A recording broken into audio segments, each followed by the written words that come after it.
यसू के मोजज़ात और हिप्नोटाइज़ में क्या फ़र्क है?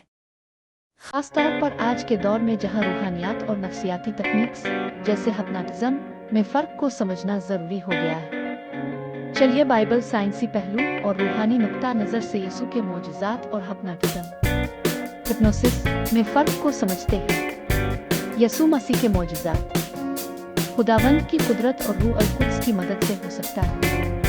जब यसू ने ये कहा तो इसने आसमान की तरफ नजर की। ए बाप, मैं तेरा शुक्र करता हूँ क्योंकि ताबने में था। यूहन्ना 11:41 मौजूजात से पहले तबीयत कैसी होनी चाहिए? ऐसा मर्ज जो इंसानी अक्ल से न मिलता है। मुझसे से पहले वाज़े तौर पर जिस्मानी और रूहानी कमजोरी नजर आनी चाहिए और मुझसे से शिफा फौरन असर करना। मसलन मुर्दा को जिंदा करना, इन्हों को आंखें देना, बिंदुओं का बोलना वगैरह। मौजूजात का मकसद क्या होता है?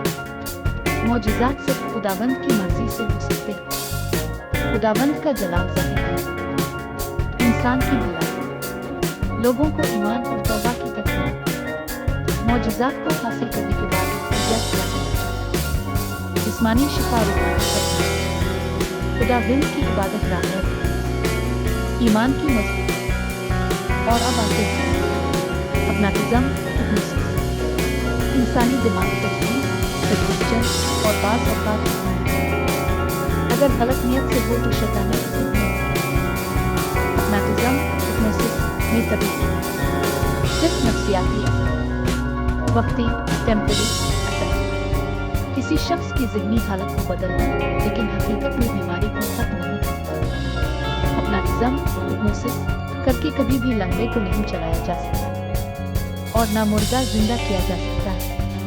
हिप्नोटिज़म, हिप्नोसिस का मकसद इलाज, थेरेपी, आदतें बदलना, मसलन नशे की लत, महज मुजाहरा, एंटरटेनमेंट। नतीजा वक्ती आराम, कोई रूहानी तब्दीली नहीं, बाज़ औक़ात ख़तरनाक और गुमराह कुन। तो फिर आपको आज पता चल गया होगा कि मुजिज़े और हिप्नोटिज़म, हिप्नोसिस का फ़र्क।